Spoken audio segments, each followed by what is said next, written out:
releases, but in 2016, things are really picking up. Got a lot of games to talk about, starting off with number 10. Samaras 3 is releasing for PC and Mac, and this is from the makers of Machinarium and Botanicula. Botanicula? I don't know how to say that. It's obviously a direct sequel to Samaras 2, and it's a point-and-click adventure with some incredible art style. This game series has a cult following for a reason. It's gorgeous, it's quirky, it's cool, and if you like Machinarium, maybe you should jump into this.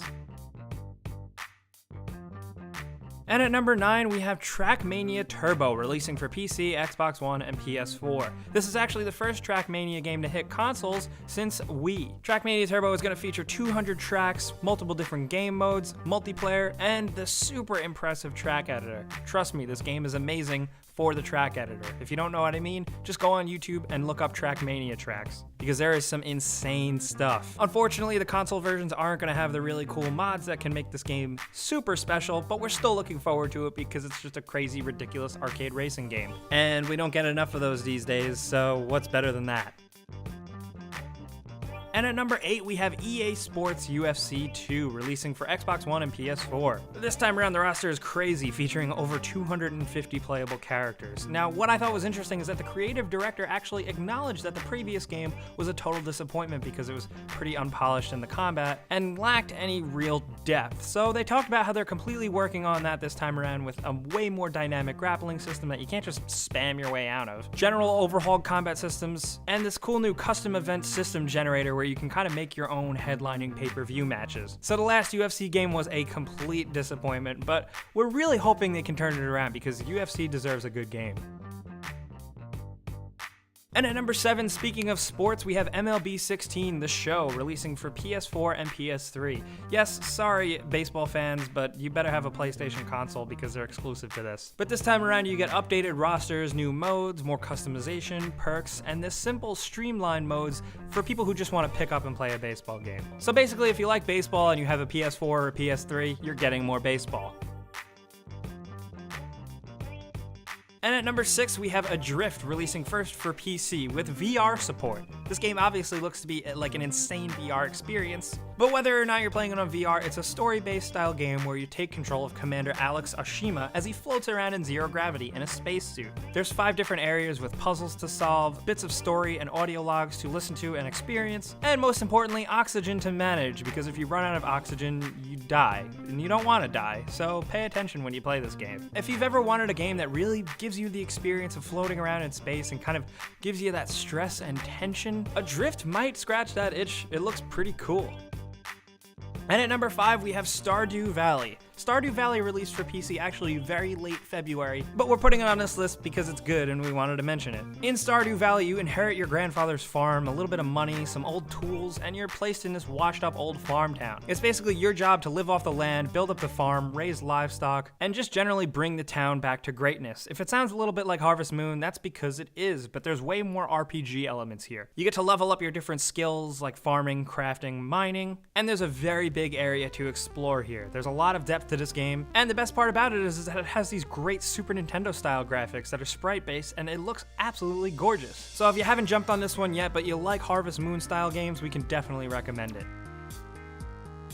And at number 4, we have Pokken Tournament, releasing for Wii U. This is that Pokemon tournament fighter Tekken style game that we saw pop up on arcades that everyone's been freaking out about, but now it's finally being released on Wii U. The Wii U version is going to feature online battles featuring ranked and friendly matchmaking, as well as if you buy the retail version of the game, you get a Shadow Mewtwo character amiibo card. Some of you might not even know what that means, but don't worry about it. The Wii U version features some exclusive fighters like Mewtwo, Braixen, Garchomp, and I'm sure the game is going to be updated with a bunch more. So basically, if you've ever wanted a Pokemon fighting game, this is your dream come true. And I guess if you think about it, basically Pokemon is a Pokemon fighting game because Pokemon are always fighting. But whatever, if you've ever wanted to do it in a fighting setting similar to Tekken, now your dream is coming true, I promise.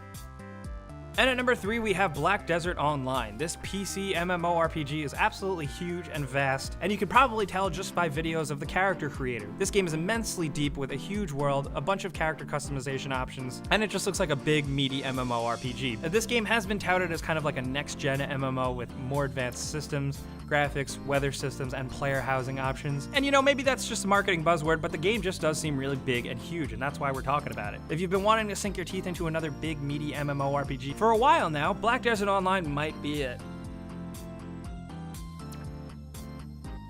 And at number 2, get ready to potentially get pissed off, we have Hitman on the list. Now, this Hitman has this weird new model because in March for $15, you really only get the intro to the game and the first main big level. That being said, it is a very huge level with multiple missions within it. And since IO Interactive has been doubling down on the whole sandbox thing, they're hoping that this is going to give you a lot of gameplay time. Myself personally, time will tell. I'm still not sure how I feel about the subscription model. I know a lot of you guys aren't into it, but I have spent some time with the Hitman beta, and just as a regular Hitman game, the gameplay there is really good. If you're not into this whole model of how they're releasing the game, you can probably wait till the end of the year where they release the full game in a physical edition. But since I am a diehard Hitman fan, I am probably going to jump into this and just see what the deal is, because if it holds up as a good Hitman game, maybe I can look past how they're releasing it. But I don't know. Time will tell.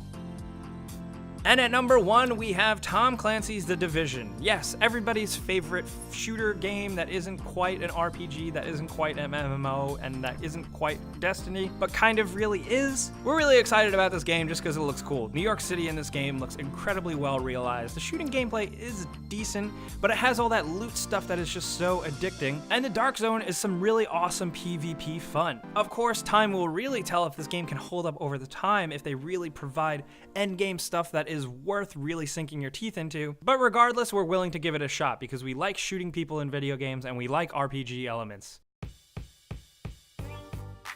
So those are the best games releasing this month, but we have a lot of bonuses. WWE 2K16 is finally releasing for PC.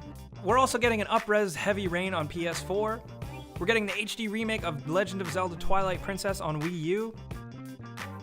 The most recent Need for Speed is finally making its way to PC.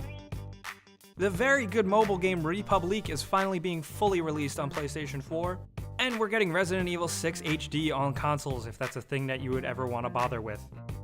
So guys, those are the best games releasing in March 2016. There's a lot of games to play. We want to know which ones you guys are most excited about. There's some controversial games on this list, so I'm pretty sure a lot of you guys will have a lot to say in the comments. Let's talk down there. If you did have a good time with this video that we put out every single month, clicking